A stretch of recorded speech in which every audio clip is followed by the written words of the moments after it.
At the beginning of the 11th century, a new power emerged in the center of Europe. A people who had roamed the endless steppes managed to build a strong kingdom. They abandoned pagan customs, accepted Christianity, built castles and temples, and challenged powerful neighbors. How did this young state, born on the ruins of old traditions, become the shield of Europe? The history of the Hungarian Kingdom is not only about victories. It is the story of a people who, having endured tragedies and triumphs, each time grew stronger. After the death of Prince Géza, a pressing question arose in front of the Hungarian nobility. Who would inherit power? According to ancient custom, it was to pass to the eldest member of the clan, the warlord Copany, a supporter of pagan traditions. But Géza's son Stefan opposed this. He was the first true Christian in the Árpád dynasty. For some, Stefan embodied a new path of bringing Hungary closer to Christian Europe. For others, he became alien, a threat to the established order. The struggle between Stefan and Copany turned into a clash of two worlds, the old pagan and the new Christian. In the battle near Veszprém, Stefan, having secured the support of German knights, won a decisive victory. Copany was killed, and his body was quartered and displayed in different towns, a cruel but clear warning that the era of paganism had ended. The victory over Copany opened Stefan's path to uniting the country under one crown. Yet this battle was only the first step. Stefan still had to subdue other influential leaders of the Hungarian tribes, in particular his uncle, Gyula the Younger. He ruled Transylvania and stubbornly refused to recognize the new authority. In 1003, Stefan led his army eastward, captured Gyula, and annexed his lands to the kingdom. This campaign finally broke pagan resistance and ultimately united Hungary. Shortly before all his triumphs, Stefan won his greatest victory, the right to be called king. On December 25, 1000, or at the beginning of 1001, he was solemnly crowned. According to tradition, the crown was sent by Pope Sylvester II himself. This had enormous significance. The world acknowledged a new Christian state had appeared on the map. Stefan was also supported by the Holy Roman Emperor Otto III, who saw him as an ally. This coronation became a turning point, the beginning of Hungary's path as a full-fledged part of Christian Europe. Stefan understood that the new faith needed strong foundations. He established bishoprics, built churches and monasteries, and invited missionaries. At the same time, he laid the groundwork for a state administration to govern the country. Stefan created a system of ishpanats, districts ruled by governors, the ishpans. Another important tool Stefan used to strengthen the state were his laws. They were strict, aimed at bringing order and establishing justice. According to the laws of King Stefan, every village had to build a church and support a priest, and all inhabitants were obliged to attend Sunday service.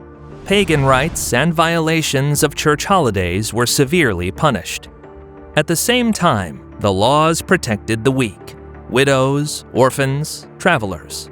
This was a step toward a society where not only strength, but also law played an important role, and everyone had the right to protection. Stefan also clearly understood that his kingdom could not exist in isolation from the rest of Europe. Therefore, he actively developed foreign relations, which secured Hungary a place among the leading European states of the time. His marriage to Gisela of Bavaria tied Stefan to the powerful Ottonian dynasty. Other alliances of the Arpads with the ruling houses of Poland, Bohemia, and Venice strengthened the country's political ties. Step by step, Hungary became part of the political system of Western Europe. For his neighbors, Stefan was not only an ally, but also a guarantor of stability. He maintained contacts with the Holy Roman Emperor Otto III and Henry II. acted as a mediator in conflicts and thus made Hungary an inseparable part of the Christian world. Despite the support of the empire, Stefan did not become its vassal. He skillfully balanced between the interests of the Pope and the Emperor. Hungary took part in several military campaigns in support of its allies, in particular against Poland and Bulgaria. This allowed Stefan to preserve the kingdom's full independence. Still, Hungary's stability was shaken after the death of Emperor Henry II. In 1024, the era of allied relations between the states came to an end. Unlike his predecessor, Emperor Conrad II had no family ties with the Hungarian court. The relations that, under Henry II, had been built on alliance and mutual support gradually turned into rivalry. The greatest escalation occurred in 1030. Conrad II launched a campaign against Hungary, seeking to strengthen the empire's control over the borderlands. Stefan I employed a defensive strategy. The Hungarians retreated deeper into the country, ravaged the land, destroyed supplies, and left the enemy army without food. Conrad's army quickly lost its combat capability and was forced to retreat. The emperor's defeat showed that the Hungarian kingdom was able to defend its borders even in confrontation with the most powerful state of Central Europe.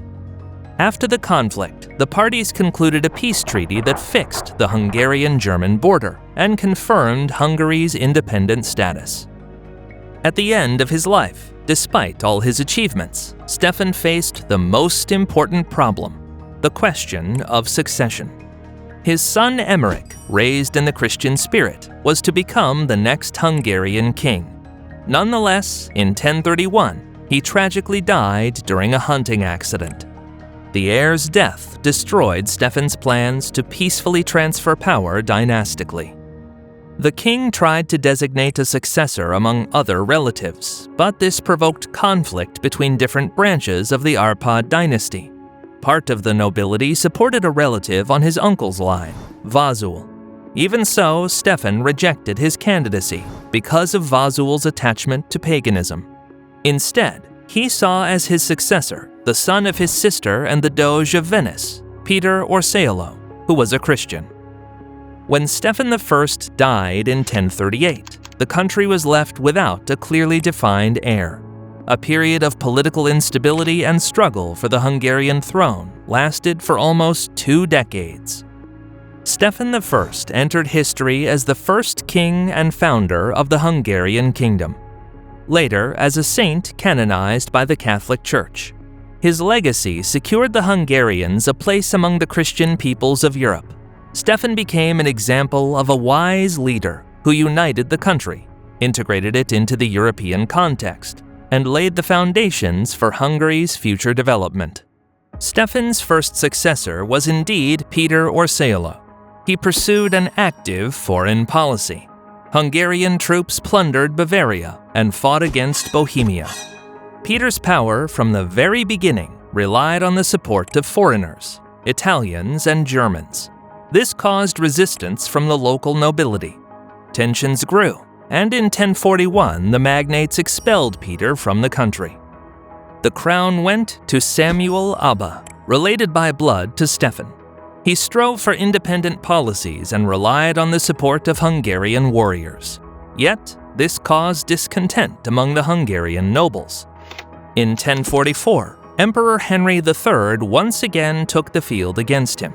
The decisive clash took place near Mainfa, not far from Győr. Samuel Abba's Hungarian army, mainly cavalry, was inferior in discipline to the combined forces of Peter Orseolo and the emperor, which included heavy cavalry and infantry. During the battle, part of the Hungarian magnates defected to the emperor's side. It is no surprise that Samuel suffered a complete defeat. He was captured and executed. Peter Orseolo again became king, but in fact had already turned into a vassal of the Holy Roman Empire. The second reign of Peter lasted only thanks to the support of the empire. Inside the country, discontent with foreign influence and dependence on Germany grew. This led to a new outburst. In 1046, a pagan uprising broke out, known as Vata's uprising. It was directed against foreign priests and the king. At this time, Andrew and his brother Leventa returned to Hungary from Kiev. The rebels supported Andrew, although he was a Christian. Peter tried to hide in Székesfehérvár. Still, the rebellious townspeople killed him. Most of the magnates sided with Andrew. Thanks to this, he managed to obtain the crown. Vata's rebellion became the last major attempt to stop Christian rule in Hungary. Once in power, Andrew distanced himself from Vata and the pagans. Yet an interesting fact remains that they were never punished for their participation in the uprising. During his reign, Andrew I strengthened Christianity and defended Hungary's independence from the Holy Roman Empire. This led to a new conflict with Henry III. To strengthen his position, Andrew persuaded his brother Béla to return to the homeland and granted him large estates. In 1051, Andrew and Béla successfully applied scorched earth tactics against the imperial forces. The Hungarians retreated, destroying supplies and leaving the enemy army without food. The lack of provisions forced the emperor to retreat. The next year, Henry III tried to advance along the Danube using a fleet, but the Hungarians engaged in a ruse. They set rafts on fire and, with their help, destroyed the German ships. The campaign failed. The defeats of 1051 to 1052 proved decisive. The empire abandoned attempts to subjugate Hungary, and Andrew I finally secured the state's sovereignty. After Andrew I's successful reign, the issue of succession once again became the cause of conflict. Andrew sought to transfer power to his son Solomon, whom he had betrothed as a child to the daughter of Emperor Henry III, Judith. But this contradicted the traditional right of seniority, according to which Andrew's brother Béla was the closest claimant to the crown. Béla rejected Andrew's decision. He fled to Poland, where he secured the support of Duke Bolesław II. With his help, Béla returned to Hungary at the head of Polish troops. Meanwhile, Empress Dowager Agnes, who ruled the Holy Roman Empire on behalf of her underage son Henry IV, sent Bavarian, Bohemian, and Saxon troops to support Andrew. In 1060, a decisive battle between Andrew I and Béla I took place at the Battle of the Theban Pass. Andrew suffered defeat and soon died from his wounds. Solomon, together with his mother Anastasia, daughter of the Kievan prince Yaroslav the Wise, fled to the Holy Roman Empire. Béla I obtained the crown and sought to restore stability in the state. Nevertheless, his reign did not last long. In 1063, Béla died in an accident, and once again Solomon became a candidate for the throne, supported by the German Emperor Henry IV. A new dynastic struggle began, in which the internal rivalries of the Arpads were once again intertwined with the external pressure of the Holy Roman Empire. After the death of Béla I, Emperor Henry IV intervened in Hungarian affairs and made Solomon king. He had the support of the empire thanks to his marriage to the emperor's sister. Despite this, Solomon's power was unstable. Against him stood the sons of Béla I, Géza, Ladislaus, and Lambert. At first, the brothers were forced to seek refuge in Poland, but already in 1064, in the city of Pécs, Solomon and Géza concluded an agreement. It was a reconciliation. The king recognized the rights of his cousins to their domains, and they swore allegiance to him. During this period, the Hungarians were forced to unite in the face of external threats. In the 1060s, they jointly opposed the Bohemian armies, which sought to expand their influence in the borderlands. Successful campaigns against Bohemia strengthened the defense of Hungary's western borders. Equally important were the campaigns against the Pechenegs. Their devastating raids from the southeast kept the borderlands under constant tension. The culmination of the confrontation was the Battle of Kérlés. The Pechenegs launched a massive attack, but the Hungarian army, led by Solomon, Géza, and Ladislaus, crushed them in open battle. The victory at Kerles especially glorified Ladislaus. He led the charge and gained fame as an invincible warrior. From then on, in popular memory, the image of Ladislaus began to form as the ideal knight and defender of the Christian kingdom. All the same, internal disputes flared up once again. Solomon sought to rule alone, while Geza and Ladislaus had significant support from the nobility. The decisive battle took place at Mogorod in 1074. Despite the support of German troops, Solomon was defeated by the combined forces of Geza, Ladislaus, and Otto I the Fair, Duke of Moravia. Solomon fled, losing his power. His mother and wife, who blamed him for the defeat, left Hungary and went to Germany to Emperor Henry IV. Geza I became the King of Hungary and reigned until 1077. After his death, power passed to his brother Ladislaus I, later known as Saint Ladislaus. Ladislaus I gained fame as a wise ruler and an invincible warrior. He continued the active struggle against the Pechenegs and Cumans, who threatened the Christian kingdom. Hungarian chroniclers praise his personal bravery. During battles, he was always in the front ranks, inspiring the warriors to heroic deeds. Ladislaus I strengthened order in the kingdom and promoted Christian values. One of his main achievements was new legislation. He issued a number of laws that strictly punished robbery, theft, and violations of public order. Special attention was paid to the protection of private property. Even minor thefts carried severe punishments. Thanks to his determination and strictness, he gained authority as a guarantor of justice. The relations of Ladislaus I with neighboring states also played a great role. He actively intervened in Croatian affairs, defending his own interests there. After the death of King Demetrius Zvonimir in 1089, part of the Croatian nobility, led by the king's widow Helen, recognized Ladislaus as an ally and protector. Besides, he was Helen's own brother. In 1091, Ladislaus led a campaign and quickly captured a significant part of Croatia. To consolidate his power, he appointed his nephew Almush as governor. This step was the first major one on the path to a lasting Hungarian-Croatian union, which was later officially established.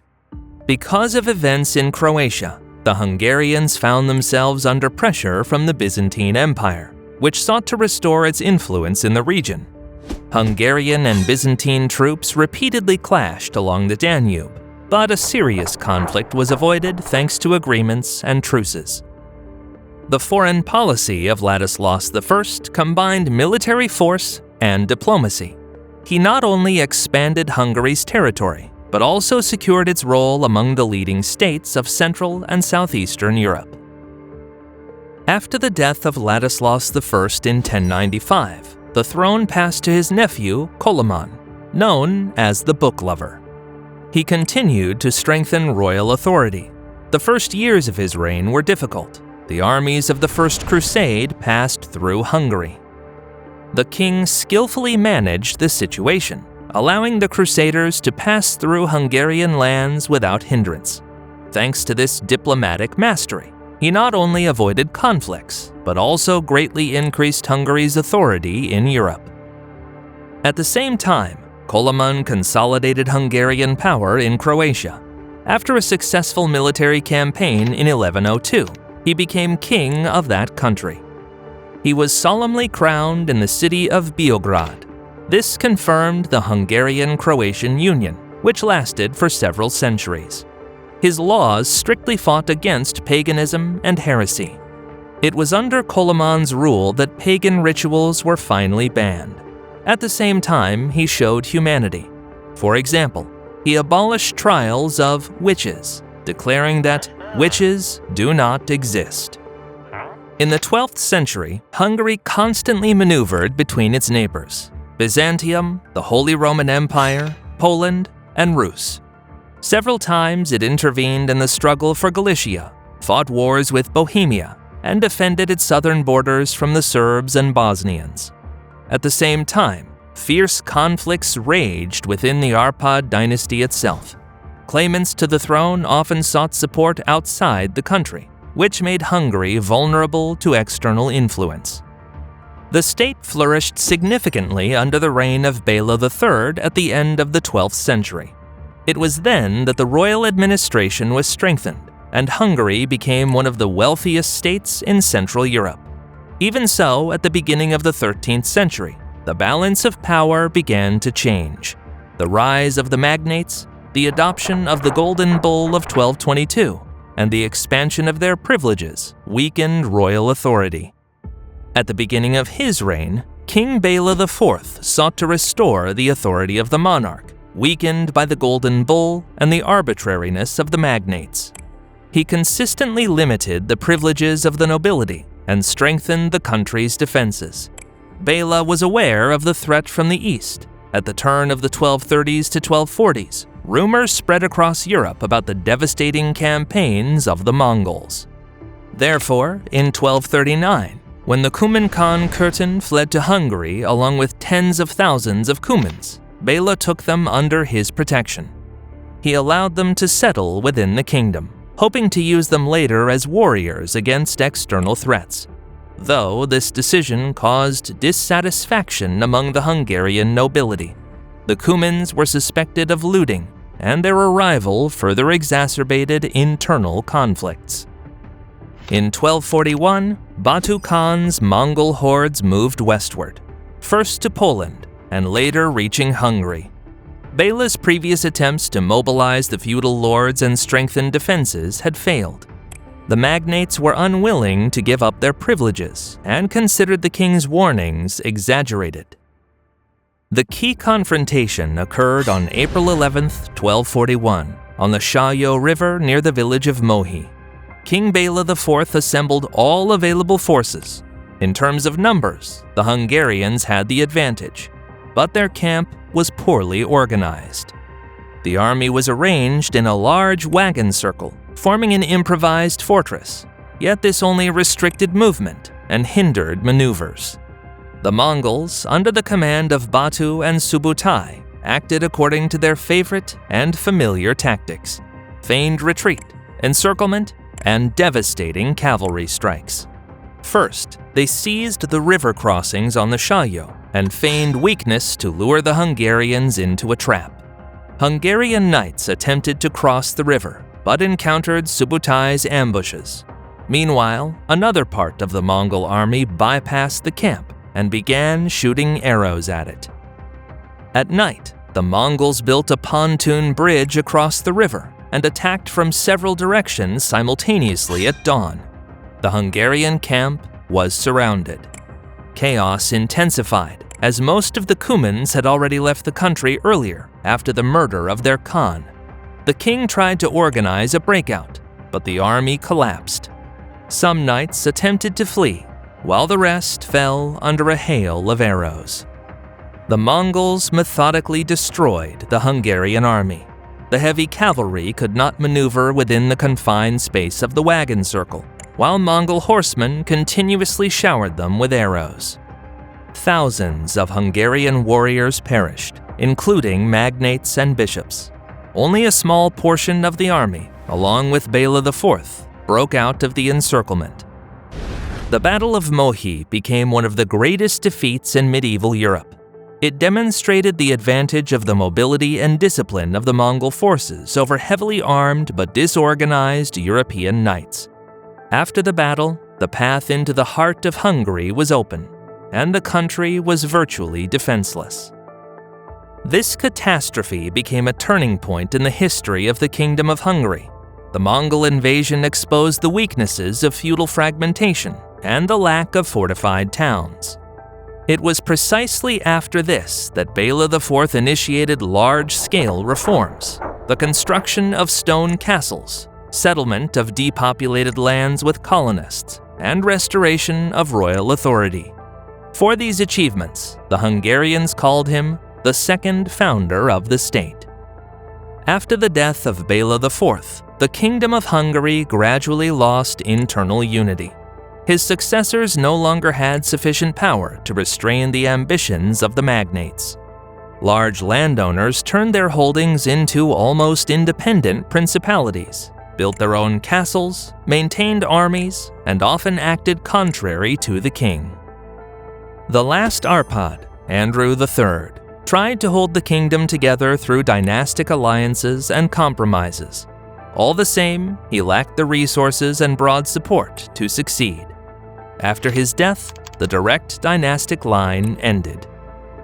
The decline of the Árpád dynasty forced Hungary to undergo a difficult period of succession struggles until the Angevin dynasty eventually came to the throne.